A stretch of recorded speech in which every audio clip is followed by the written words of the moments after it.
Hey hello hi வணக்கம் வந்தனம் நமஸ்தே நமஸ்கார். It is me Bhargavi.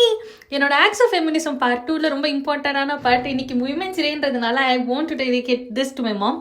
ஏன்னா இட் ரிவால்வ்ஸ் அரவுண்ட் அஸ். நானும் ஒரு அரௌண்ட் 13-14 எங்கள் வீட்டில் கேட்டேன், ஏன் என்னோட பேரில் ஆஸ் யூஸ்வல் அப்பாவோட இனிஷியல் மட்டும்தான் இருக்குது, ஏன் என் பேரில் அப்பா இனிஷியல் மட்டும்தானே இருக்குது, ஆனால் அம்மா தானே பெற்றா, அம்மா இனிஷியல் இல்லவே இல்லையே அப்படின்னு கேட்டிருந்தேன். எங்கள் வீட்டில் எனக்கு அப்போ தெரியலையடா இந்த மாதிரிலாம் நீ கேட்பேன்னு கேட்டிருந்தா, நான் நீ சொல்லியிருந்தா நான் வச்சுருப்பேன் அப்படின்னு சொல்லியிருந்தேன். அதுக்கப்புறம் இல்லைப்பா நான் அஃபிஷியலாக நேம் சேஞ்ச் பண்ணிக்கலான்னு இருக்கேன்னு ஒரு அடல்ட்டாக வரும்போது சொன்னேன்.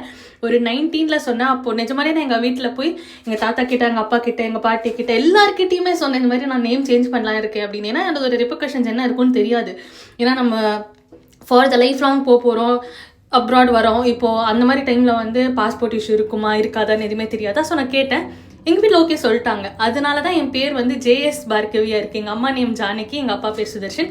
ஸோ அம்மாவோட பேர் ஃபஸ்ட்டு வச்சுட்டு நான் நேம் வச்சுட்டேன். ஏன்னா இவ்வளோ வருஷமாக எங்கள் அம்மா பேர் இல்லை 13-14 இயர்ஸ் வரைக்கும் நான் கேட்குற வரைக்குமே அம்மா பேர் இல்லைல்ல அப்படின்னு எங்கள் அம்மா பேரை ஃபர்ஸ்ட் வச்சுட்டு எங்கள் அப்பா பேரை செகண்டாக வச்சேன் இனிஷியலாக. ஏன்னா எங்கள் வீட்டில் அதுக்குள்ளே நிஜமாலே ஹாப்பி. லைக் நான் ஒரு ஸ்டாண்ட் எடுக்கிறேன், அந்த ஸ்டாண்டில் நான் ஸ்ட்ராங்காக நிற்கிறேன் அப்படின்றதுனால they are really happy with it.